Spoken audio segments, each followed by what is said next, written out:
Pirates have a notorious reputation as merciless and bloodthirsty murderers. Surviving life on the open seas required immense bravery, leading new pirates to establish a code of honor. The pirate culture was surprisingly intricate, with movies barely scratching the surface of their traditions. But before we get started, ladies and gentlemen, welcome back to Interesting Day. Blackbeard's ship and Queen Anne's Revenge had 40 cannons for every boarding party. As you can imagine, crossing paths with these pirates could lead to an unpleasant fate at the nearest port. The thunderous roar of 40 cannons is undeniably formidable. However, this constant barrage was literally deafening for the crew. Pirates discovered that they could hang wax balls from their large, dangling earrings. They would insert them into their ear canals, providing some protection from the explosive noise. Apart from their practical use for storing wax and showcasing personal style, pirate earrings served as a highly practical insurance policy. Pirates, being creatures of the sea, had no romantic notions about spending eternity at the bottom of Davy Jones' locker, slowly being consumed by hungry fish. By wearing gold or silver earrings, a pirate could rest easy knowing that they had a valuable asset. Melted down and sold, these earrings could provide enough funds for a proper burial. And if the earrings were particularly shiny, they might even afford the pirate their own lavish funeral. Edward Teach, also known as Captain Blackbeard, was arguably the most fearsome pirate in the world. He achieved this reputation through a combination of hemp and psychological tactics. Blackbeard would weave hemp into his beard and under his hat, then set it on fire. The smoke emanating from his head, along with the multiple weapons he carried, including swords, pistols, and knives, as well as his 40 cannons, and his willingness to engage in extreme self-harm, specifically inserting a syringe into his urethra, instilled pure terror in everyone who crossed his path.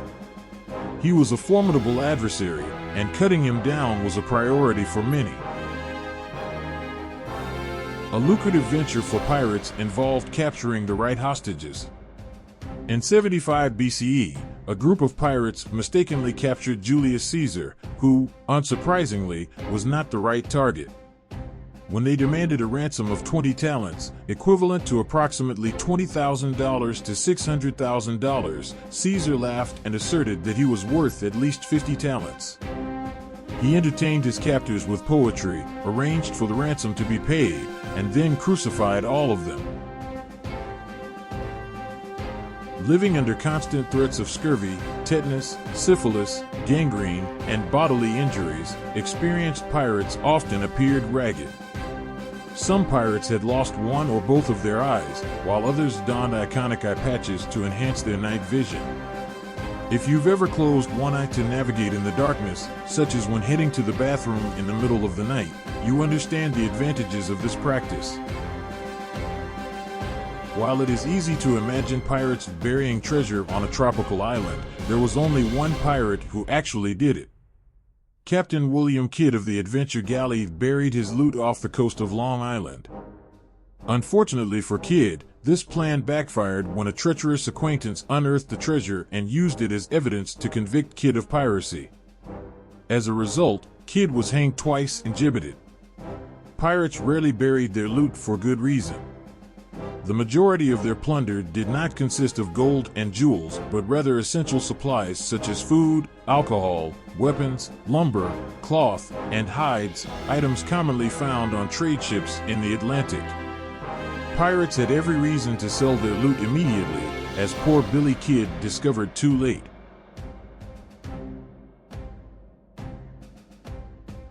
Piracy was more than just a male-dominated club. So the few women who infiltrated that club had to be more intelligent, fiercer, and stronger.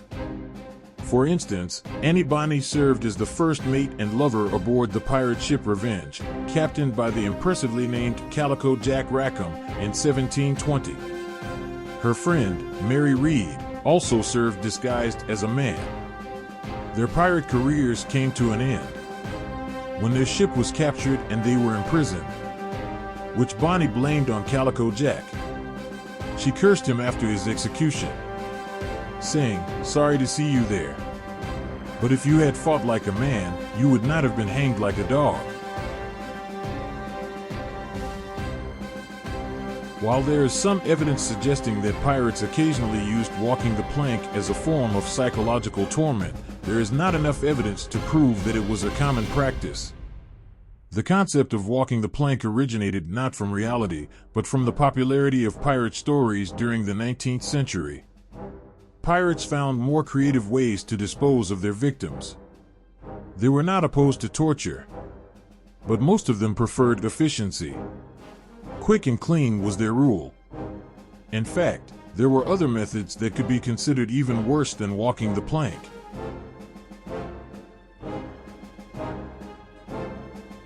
The first mention of the Jolly Roger flag can be found in Charles Johnson's A General History of the Pirates in 1724.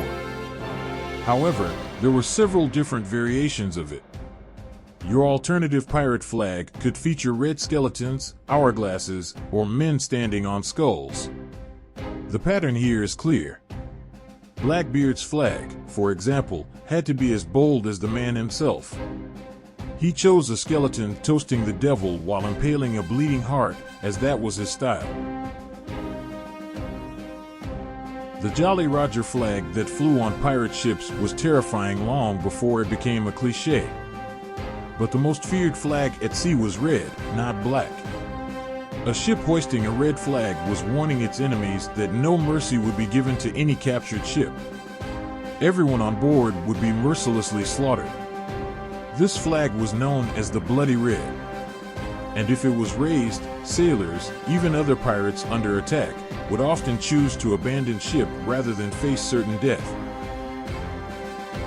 Speaking of ruthless individuals, pirates historically marooned people as a severe punishment for serious offenses. It was one of the cruelest death sentences one could receive, as it was slow and agonizing. Typically, those marooned were disgraced pirates who violated the rules of their ship. They were abandoned on a desolate sandbar with only the clothes on their backs, a small amount of water, and a weapon for short-term survival. Some individuals managed to survive being marooned, as another pirate crew might stumble upon and rescue them. However, this occurrence was rare, as the Atlantic Ocean is vast and pirates did not bury treasure, leaving little motivation to search deserted islands. Share your thoughts in the comments. Thank you for joining us on Interesting Day. See you next time.